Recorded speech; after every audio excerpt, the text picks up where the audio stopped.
ధన్యవాదాలు అధ్యక్ష. గత ప్రభుత్వం పాఠశాలల విషయంలో అస్తవ్యస్త నిర్ణయాలతో నాడు నేడు పేరుతో అనేక అక్రమాలకు పాల్పడింది అధ్యక్ష.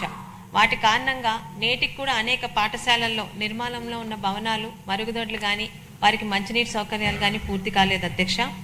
మన ప్రభుత్వం మనబడి మన బాధ్యత అనే పేరుతో ఏదైతే నూతన విద్యా విధానానికి గౌరవ విద్యాశాఖ మంత్రి గారైన నారా లోకేష్ గారు శ్రీకారం చుట్టిన తర్వాత, అలాగే పెద్ద ఎత్తున ఉపాధ్యాయ పోస్టుల నియామకాలు చేపట్టడంతో పాటు పాఠశాలను ఉన్నత ప్రమాణాల దిశగా తీర్చిదిద్దుతూ విద్యార్థులకు డొక్కా సీతమ్మ గారి భోజన పథకం ద్వారా సన్న బియ్యంతో నాణ్యమైన భోజనం అందించడం లాంటి చర్యల ద్వారా మరలా ప్రభుత్వ పాఠశాలల్లో విద్యార్థుల సంఖ్య భారీగా పెరుగుతుంది అధ్యక్ష.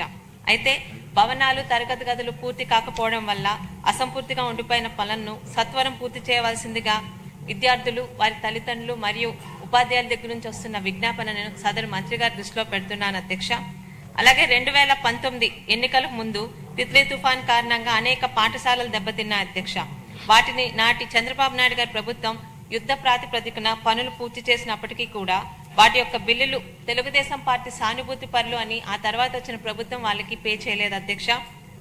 అలాగే కూటమి ప్రభుత్వం గత 5 సంవత్సరాలు జరిగిన ఈ అవినీతి అక్రమాలపై, నాడు నేడులో జరిగిన అవినీతి అక్రమాలపై పరిశీలించి తగు చర్యలు తీసుకోవాలని కోరుకుంటూ, మరియు అసంపూర్తిగా ఉన్న ఈ భవనాలు పూర్తి చేస్తే నిజంగా ఈరోజు పెద్ద ఎత్తున ప్రభుత్వ పాఠశాలల్లో విద్యార్థులు జాయిన్ అవుతున్నారు అధ్యక్ష. వాళ్ళందరికీ కూడా సరైన సౌకర్యాలు ఏర్పాటు చేసినట్టు ఉంటుందని సదరు మంత్రి వారి దృష్టిలో పెడుతున్నాను అధ్యక్ష.